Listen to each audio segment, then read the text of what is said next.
Thank you for joining me today. My name is Dr. Mary O'Connor, and I'm a professor of orthopedic surgery at Mayo Clinic in Florida. As you prepare for your upcoming hip or knee replacement surgery with us, I'd like to share with you some of our safety procedures and speak to the importance we place on teamwork. Keeping you safe during your surgery and recovery is our absolute top priority.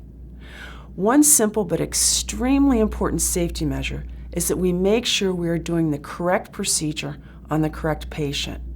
We've all heard of terrible events in which the wrong surgery was performed on a patient. We have several safety checks to make sure that never happens at our hospital.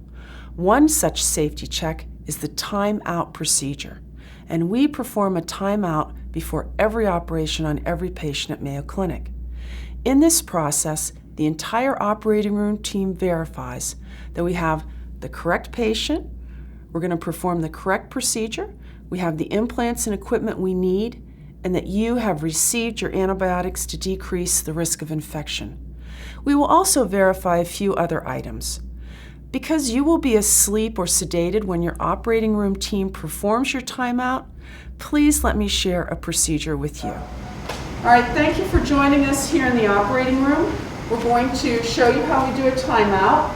Of course, we have changed the name so that we actually don't have any real patient information to put on this video.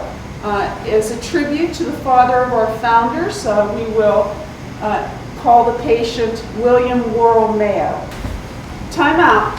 Patient is William Worrell Mayo, clinic number 0000001, date of birth 5/31/1819. Correct, Joanne? That's correct. Procedure, right total knee arthroplasty, Dr. O'Connor. Right knee, right is correct, right knee has been initialed. We have x-rays. Antibiotics? 1 gram of vancomycin at 8:30. Perfect, so the van goes in on time, and that's because of the penicillin allergy. Patient also has a latex allergy. Everybody has their latex-free gloves on? Yes, ma'am. Correct. Instruments, sterile? Yes. Shelley? Implants are here. Okay. The patient is correctly positioned. Dr. O'Connor? Bolton. Keith. Shelley. Keith. Ron. Rebecca. Mindy. I agree. I agree. 8:37. Excellent. Thank you. Very nice. All right. Other activities that help keep you safe and provide you with the best care are our briefing and debriefing processes. These activities help us be a high-performing team and promote a culture of learning and continuous improvement. In the briefing, the surgical team meets before the first patient is brought into the operating room, and the team reviews each of the surgeries for the day. We verify what equipment and implants we anticipate needing. We talk about any special concerns the surgeon, anesthesiologist, or operating room staff may have. We clarify any issues for the team, and we conclude with a shared expectation of excellence. We want your operation to be fantastic. Join me for a briefing. This is one of my actual briefings, but of course I've changed the names and ages of the patients for privacy. So our first patient, Jane Doe, has bad knees, and we're going to do her right knee, and she's a rapid mobilization patient. So Joanne, she's getting her sciatic cath now, but the adductor canal cath will go in after surgery in the recovery room, okay? She is all poly, cruciate retaining is the plan on her. Otherwise, it'll be a modular tibia if I'm not happy with that, but Stryker triathlon. Otherwise, she's reasonably healthy, a little fibromyalgia, GERD, but And latex. and latex, yes, Okay. thank you. Very good, Stace. Latex allergy, so no latex at all. Her hemoglobin's 13.3, so we're pretty good on that. Okay? All right? Anything else? Rockstar Day team. Okay, go. Thank you. Another important activity we perform as a high-performance team is the debriefing at the end of each surgery. This is our time as a team to reflect on our performance, to celebrate good work, and to look for opportunities which would allow us to improve. I personally find this a very powerful activity which enhances our culture of continuous improvement and keeps you, the patient, at the center of all that we do. Our attitude is that we can always look for ways to improve the value of our care. In the debrief, we asked the team some core questions. What went well during the surgery? What could we have done better? Did we miss anything in the briefing that we had in the morning? And then we'll have an additional question or two depending on the particular safety aim we're focused on.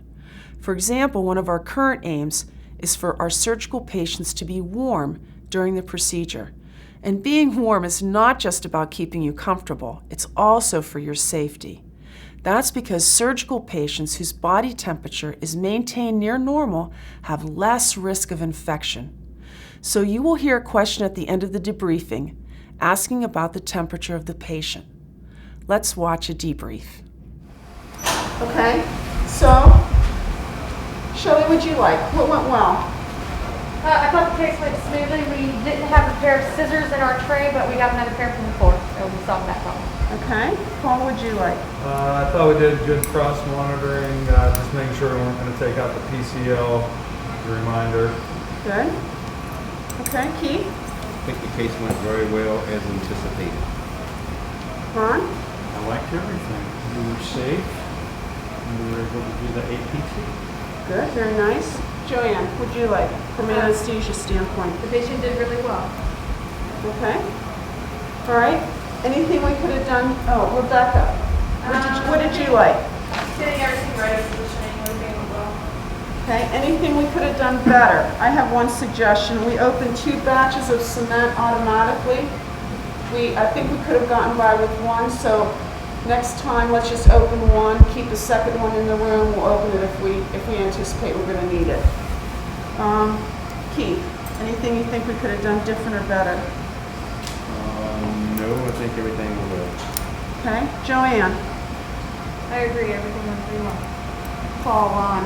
Yeah, no, same. Went well. Everything went well. All right.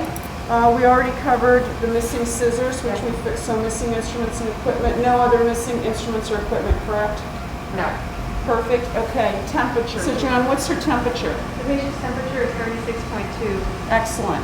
Okay, and she had the foil cap on. She has the and we have foil cap, warming mattress. She has fluids going in warm. Perfect. Air mattress. Excellent. Nice job, everyone. Thank you. Finally, I would like to share with you our learning board. I love this board. It helps us become a better, high-performing team. We list specific aims we are focused on, like our current aim to have all our surgical patients stay warm. We post our data and discuss any challenges we've encountered and what we can do to improve. For example, as we were reviewing our data on patient temperatures, one of our nurses suggested we try a foil cap, to put a foil cap on the patient's head to reduce heat loss during surgery. It's very inexpensive, and the cost is well offset by a shorter stay in the recovery room. All members of our team post concerns to the board, and we then work through each issue, moving the concern from identified to action to resolved. We are committed to being our best for you. Thank you for placing your trust in us.